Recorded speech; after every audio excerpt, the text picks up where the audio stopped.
covering the stories that impact your life, your town, your state, and your future. This is the Means Report with your host, Brad Means. Hello, everybody, and welcome once again to the Means Report. We appreciate you spending part of your day with us, and we have a busy half hour to bring you today. I think you're going to learn a lot, and I think you're going to want to participate in this first event we're going to talk about. Take a look at what's in store. We're going to talk about an effort by the Tunnel to Towers Foundation to raise money to help our first responders, to help our veterans, to help their families. We'll tell you how you can give them a big boost in the very near future. Also, checking in with the Hull College of Business. How are things going at AU? Something popped up on my Instagram feed this morning, I believe, that said they were looking at record enrollment for the fall, which is just wonderful. But how are things going on the business side? And are people ready to work when they graduate these days? Does anybody want to work anymore? We'll find out from the interim dean of the Hull College. Also, how you can stay in touch with us here at the Means Report. It's easy. We will show you at the end of this broadcast. But first, let's welcome two very special guests to talk about the efforts of a very special organization, Tunnel to Towers. Its Greater Augusta director is Cornelia Ryan, co-director, yes, to be fair. Cornelia was here last year to talk about it. I'm glad you're back. Thanks for having me. Absolutely. And Chiquita Richardson, the Public Information Officer for the Augusta-Richmond County Fire Department and EMA. You help us year-round, and thank you for taking the time. Thank you for having me. Absolutely. Let me start with you, Cornelia, and just to give people a general feel for Tunnel to Towers. It's a national organization. You head up the Augusta chapter, as we mentioned. How do you help people, and who gets to get your help? Gotcha. It's a great question. So first, just giving a little background in case if people missed the story last year about how the organization came about. So Stephen Siller was a firefighter in New York, and when 9/11 happened, he was in his truck. He went and grabbed his gear, put it all on. He was in the tunnel, and he ran with his gear on, all 60-some pounds of it, to the tower and did not make it out. So Tunnel to Towers is how the organization got its name. The guy ran. Mr. Stiller ran the whole way. All right, so it's honoring him. Who qualifies for help? So a lot of different places, and there's multiple organizations under Tunnel to Towers. Most people are aware of they built what's called smart homes for our most catastrophically injured first responders, our injured vets, and that's known a lot. And so these homes just help them to live a life like we all do.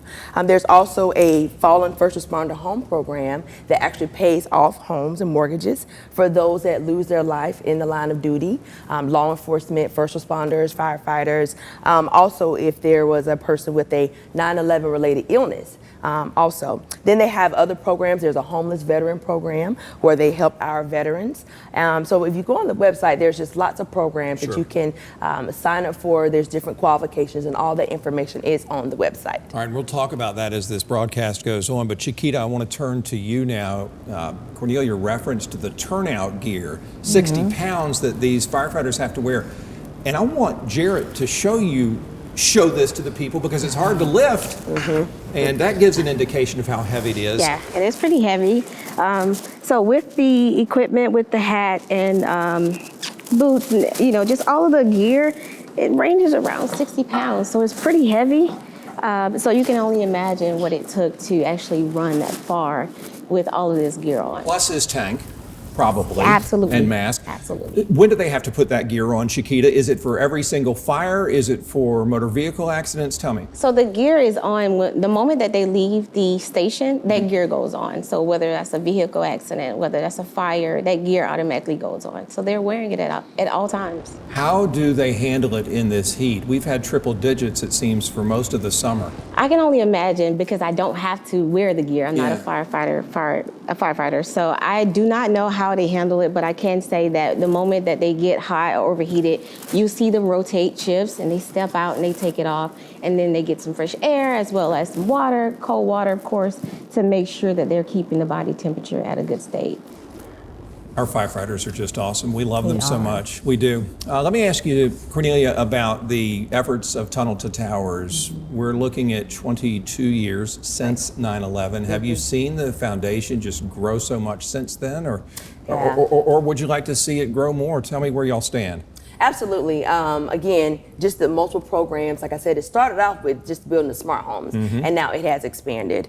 Also, there are races, walks, tunnel climbs all around the U.S. So if you go on the website, t2t.org, you can see where all the locations, and we're just excited to be able to bring something of that level here to Augusta. Yeah, I am too, and I know y'all have a huge 5K event coming up.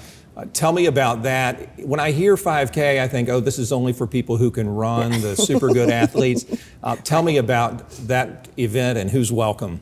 Everybody. Okay, good. Us walkers, come on out. Okay? Love walking.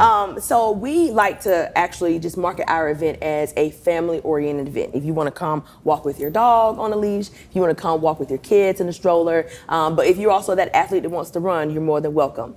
What we try to do the day of the race is have our runners in the front so they can get it and go. And then those people like me that like to kind of stroll along, we kind of be more in the middle and towards the back. It's not a time race at all, but it's also a beautiful campus. I definitely want to give kudos and thanks to President Keel and the leadership at Augusta University for letting us come to that beautiful campus. Yeah, it's mostly at the Somerville campus, right? Absolutely, Yeah. at the Somerville campus, yes. It's a beautiful walk. It's usually, we're thankful to have nice, cool weather in the morning. Yeah.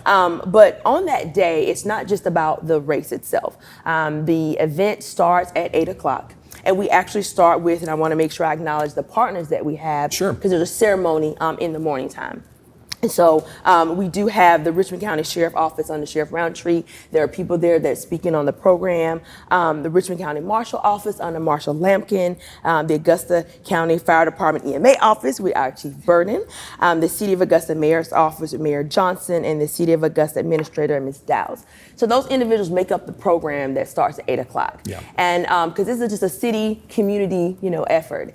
At 8:46 is when the actual 5K run walk begins. And we say 8:46 because that's when the plane hit the first tower. Yeah, it's when it all got started on that fateful day. Yep. Let me ask you this, Chiquita, why did the fire department start to get involved? Is it just because of the brotherhood and sisterhood that exists with that agency? Absolutely. So Augusta proudly supports the Tunnel to Tower missions, the foundation's mission, by partnering with Augusta University to host this event. So this is something that's very important, very close and dear to the Augusta Fire Department.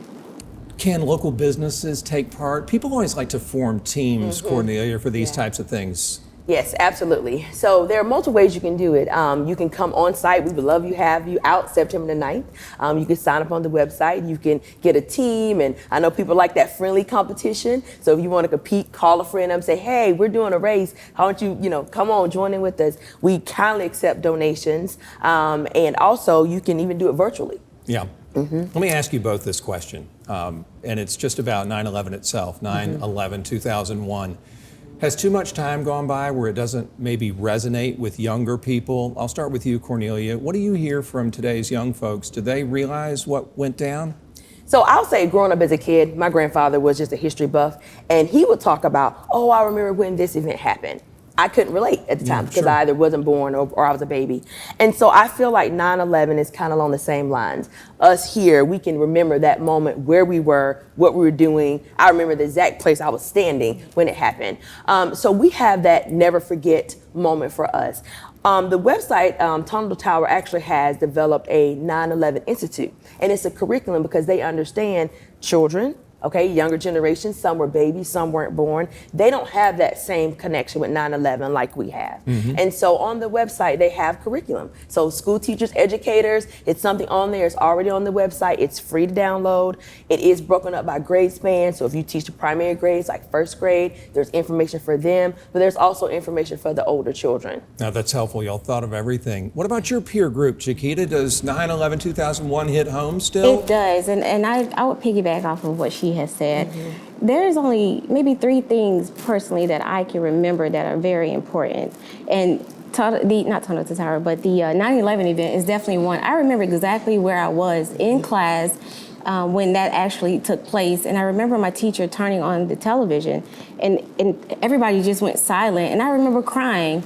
and going like, what is going on? And I feel like this is something that the younger group of children should definitely know and learn about. So parents bringing their kids out to this, being a part of this is an educational moment for them as well as a reminder to parents, the sacrifices that is taking place in this country, in this city, as well as in New York, for this country. So I feel like they should all be a part of it and come out, educate your children on what's going on, so that they can be aware of the history that took place. Yeah, you're right. It'll feel like just a fun Saturday morning for the kids, but stuff will stick in their heads. When they see that special ceremony and they hear those bells ring, it'll stick with them. I can't let you go, Chiquita, without checking in on you and the fire department after this rough weather that we saw this past week.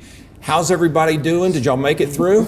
We are amazing. We are great, and I'm thankful to be amongst great leaders and great leadership here with the Augusta Fire Department. We were prepared, and we are so happy that this storm has passed, and we are so excited about moving forward and knowing that and having the citizens to be sure that if something comes up again, we're prepared and we're ready. Amen. And cold weather's coming, so look out for your space heaters, right? That's right. We don't want that to be a busy time for y'all. Absolutely. And candles. Candles. Do not leave your candles unattended. Absolutely. Ever. Okay, Chiquita, Cornelia, thank y'all so much for Absolutely. informing us about the event on September 9th and for just talking to us about what y'all do. We appreciate it.